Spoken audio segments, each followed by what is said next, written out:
Hello students, good morning. आज हम शुरू कर रहे हैं स्टैंडर्ड 10th चैप्टर 2 बूढ़ी काकी। यह लेसन 2 पार्ट में होगा। कृति का नाम है बूढ़ी काकी, साहित्य प्रकार कहानी और लेखक है हिंदी साहित्य के उपन्यास सम्राट प्रेमचंद जी और उनका मूल नाम धनपत राय है। प्रेमचंद जी का जन्म उत्तर प्रदेश में वाराणसी के निकट लम्ही नामक गांव में हुआ था। शिक्षा काल में उन्होंने अंग्रेजी के साथ उर्दू का भी अध्ययन किया था। स्वाधीनता आंदोलन में भी उन्होंने भाग लिया था। वे हिंदी ही नहीं बल्कि समग्र भारतीय साहित्य के महान व्यक्तित्व हैं। गबन, वरदान, प्रतिज्ञा, सेवा सदन, प्रेमाश्रम, रंगभूमि, कर्मभूमि, निर्मला, कायाकल्प, गोदान, मंगलसूत्र आदि उनके उपन्यास हैं। मानसरोवर के 8 भागों में उनकी लगभग 300 कहानियाँ संग्रहित है। इस कहानी में चंद जी ने ऐसे दयनीय मृत्यु की अवस्था की ओर हमारा ध्यान खींचा है जिन्हें परिवार में प्यार के बदले उपेक्षा मिलती है। बुढ़ापा जीवन का वो पड़ाव है जहाँ मनुष्य अपनी इंद्रियों पर अपना नियंत्रण खो देता है। उनके अंग कमज़ोर पड़ जाते हैं, याददाश्त भी कमज़ोर हो जाती है, वे अपना काम खुद नहीं कर पाते हैं। ऐसे लोगों को दूसरों के सहारे जीना पड़ता है। जैसे कि छोटे बच्चे को भी दूसरों का सहारा लेना पड़ता है। Yes no? उनमें और बच्चों में कोई फ़र्क नहीं रह जाता। इसलिए कहते हैं कि बुढ़ापा बचपन का ही एक रूप होता है, यानी कि सेकंड चाइल्डहुड। इस कहानी के पात्र हैं बूढ़ी काकी, उसका भतीजा बुद्धिराम, बुद्धिराम की पत्नी रूपा, बुद्धिराम का बेटा मुखराम और बेटी लाडली। कहानी शुरू करते हैं बच्चों। बुढ़ापा बहुधा बचपन का पुनरागमन हुआ करता है। बूढ़ी काकी में जीभ के स्वाद के सिवा न और कोई चेष्टा शेष थी और न अपने कष्टों की ओर आकर्षित करने का रोने के अतिरिक्त कोई दूसरा सहारा। बुढ़ापा एक बचपन वापस आता है, ऐसा माना जाता है। वृद्धावस्था जैसे कि एक बचपन जैसा होता है। बूढ़े लोग बच्चों की तरह हरकतें किया करते हैं। बूढ़ी काकी में भी जीभ के स्वाद के सिवा कोई चेष्टा बाकी ना रही थी और अपने दुख के प्रति दूसरों को आकर्षित करना हो तो वो रोना शुरू कर देती थी। समस्त इंद्रियां हाथ और पैर जवाब दे चुके थे, यानी कि वो बहुत कमज़ोर हो चुकी थी। हाथ पैर जवाब दे चुके थे, यानी कि उसका साथ छोड़ दिया था। वो खुद अपना काम नहीं कर सकती थी, सीधे खड़े होकर चल नहीं सकती थी, ज़मीन पर पड़ी रहती थी। घर वाले कोई बात उनकी इच्छा के प्रतिकूल यानी कि विरुद्ध करते, भोजन का समय टल जाता या उसकी मात्रा कम होती अथवा बाजार से कोई वस्तु आती और न मिलती तो वे रोने लगती। गला फाड़ फाड़ कर रोती थी, साधारण रोना ना था उसका। तो यहाँ आपको एक क्वेश्चन पूछा जाता है कि बूढ़ी काकी कब रोती थी, कैसे रोती थी? वो गला फाड़ फाड़ कर रोती थी। उनके पति को स्वर्ग सिधारे बहुत वक्त हो चुका था। बेटे तरुण होकर चल बसे थे, यानी कि यंग एज में ही उनकी मृत्यु हो गई थी। अब एक भतीजे के सिवा और को न था। उनके परिवार में एक भतीजा ही बचा था।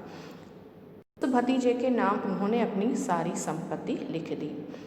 क्वेश्चन पूछा जा सकता है आपको कि बूढ़ी काकी ने अपनी संपत्ति किसके नाम लिख दी थी? बुद्धिराम ने संपत्ति लिखाते समय खूब लंबे चौड़े वादे किए, किंतु वे सब झूठे निकले, सब जवाब थे, यानी कि झूठी आशाएं दी थी। अपनी बूढ़ी काकी जब संपत्ति अपने नाम बुद्धिराम के नाम कर रही थी तब बड़े बड़े वादे किए थे कि आपका अच्छे से ख्याल रखा जाएगा, आपको कोई तकलीफ़ ना होगी, आपकी देखभाल होगी, कभी हम आपके साथ बुरा व्यवहार नहीं करेंगे, लाइक दैट। तो संपत्ति लिखाते समय लंबे चौड़े वादे किए, सब जवाब दिखाए, लेकिन ऐसा हुआ नहीं। काकी के साथ जब संपत्ति अपने नाम हो गई, काकी के साथ उनका रवैया व्यवहार बदल गया था। उस संपत्ति की वार्षिक आय कम न थी, हालांकि तो भी बूढ़ी काकी का भरपेट भोजन भी कठिनाई से मिलता था। लड़कों का बूढ़ों से स्वाभाविक विद्वेष होता है और फिर जब माता पिता का यह रंग देखते तो बूढ़ी काकी और बूढ़ी काकी को लड़के और भी सताया करते थे। माता पिता जैसा व्यवहार बूढ़ी काकी के साथ करते थे, ठीक वो देख देख कर बच्चे भी बूढ़ी काकी को सताया करते थे। कोई चुटकी काट कर भागता, कोई उन पर पानी कुल्ली कर देता, यानी कि मुंह में पानी भरकर उस पर मार देता था। ऐसा करके वो भाग जाते थे। काकी चीख मार कर रोती, परंतु यह बात प्रसिद्ध थी कि वे केवल खाने के लिए रोती, यानी कि जैसे जब भी बच्चे उनको सताया करते थे और काकी रोती थी तो कोई इस पर उसका ध्यान नहीं देते थे। संपूर्ण परिवार में यदि काकी से किसी का अनुराग था तो वह बुद्धिराम की छोटी लड़की लाडली थी। लाडली अपने दोनों भाइयों के डर से अपने हिस्से की मिठाई या चबेना बूढ़ी काकी के पास बैठकर खाया करती थी, यानी कि वो बूढ़ी काकी की सुरक्षा में चली जाती थी। यही उसका रक्षागार था। और यद्यपि काकी की शरण उनकी लोलुपता के कारण महंगी पड़ती थी। हाँ, थोड़ा नुकसान उठाना पड़ता था, क्योंकि जो खाना लेकर वो बूढ़ी काकी के पास जाती थी उसमें से थोड़ा कुछ काकी को भी देना पड़ता था, लेकिन भाइयों का जो डर था उस डर से वो बच जाती थी।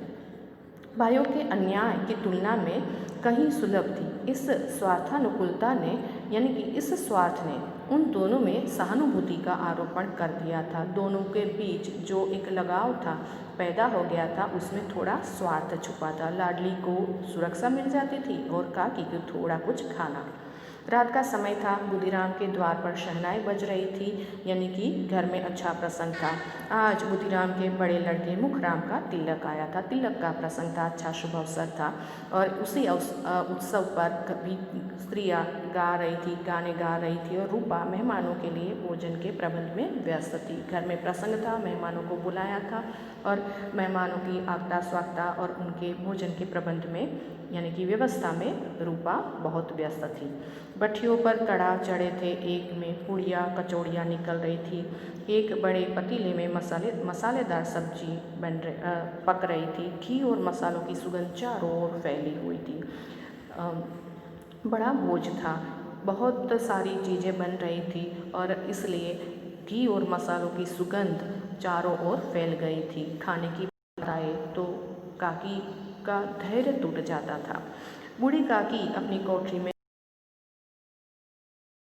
कर रही थी। मसालों, घी और पूड़ियाँ कचौड़ियाँ तली जा रही थी। उसकी सुगंध काकी के नाक में आ रही थी और वो खाने के लिए अधीर बेचैन हो रही थी।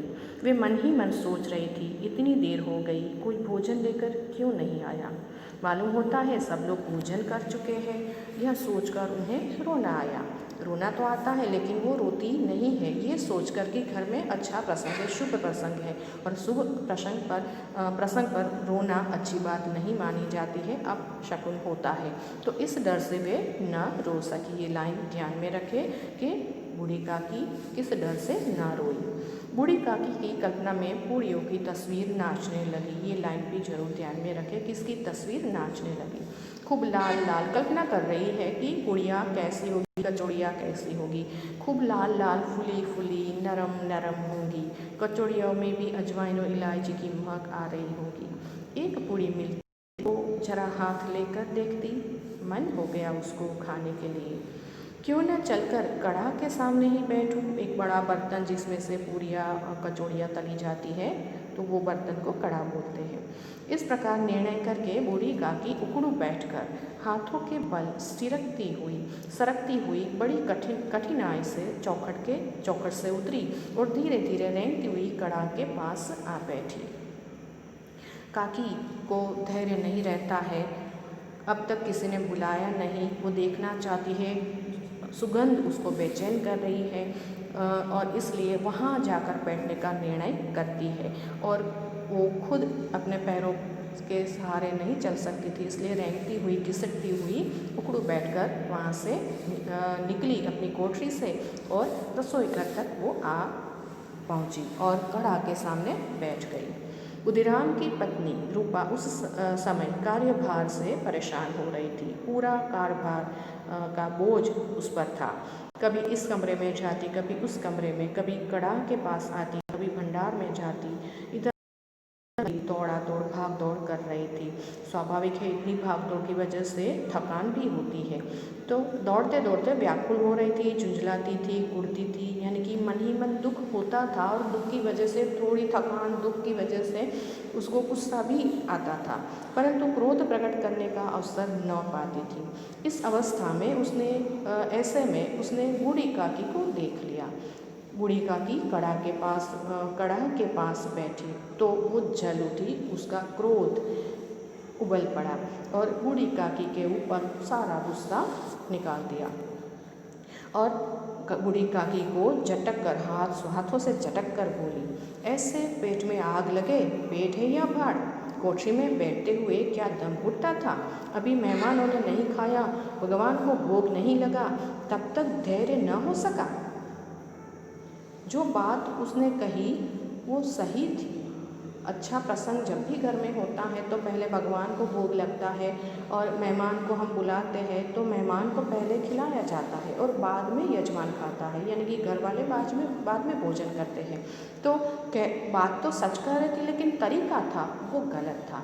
अगर बड़ों से हमें बात करनी है तो गुस्सा है तो भी हमें सही शब्दों का प्रयोग करना चाहिए, लेकिन रूपा से ऐसा ना हो सका और बूढ़ी काकी ने सिर उठाया, न रोई न बोली, चुपचाप रेंगती हुई अपनी कोठरी में चली गई। तकलीफ हुई, गुस्सा तो नहीं, दुख हुआ, लेकिन कुछ बोली नहीं, क्योंकि रूपा ने जो बात कही थी वो सच भी तो थी। भोजन तैयार हो गया है, आंगन में पतले बढ़ गई, मेहमान खाने लगे। बूढ़ी काकी अपनी कोठरी में जाकर पश्चाताप कर रही थी कि मैं कहाँ चली गई। उन्हें रूपा पर क्रोध नहीं था। बूढ़ी काकी समझ गई थी कि रूपा जो बोल रही है वो सही है, मेहमानों ने अब तक भोजन नहीं किया है तो घर वालों को भोजन नहीं मिल सकता, तो रूपा पर गुस्सा नहीं हुई वो, और उल्टा उसको दुख था, पश्चाताप था कि मैंने कुछ ज़्यादा ही जल्दबाजी कर दी। मैं अपनी कोठरी में बैठती तो रूपा मुझे न डांटती। सच ही तो है कि जब तक मेहमान लोग भोजन न कर लेंगे घर वाले कैसे खाएंगे। मुझे इतनी देर भी न रहा गया। अब जब तक कोई बुलाने न आएगा मैं न जाऊंगी। यह सोचते मन ही मन इस प्रकार वो सोचती है कि अब वे बुलावे का इंतज़ार करेगी। आगे क्या होगा वह देखेंगे हम दूसरे पार्ट में। तब तक अपना ख्याल रखो और अच्छे से पढ़ाई करो।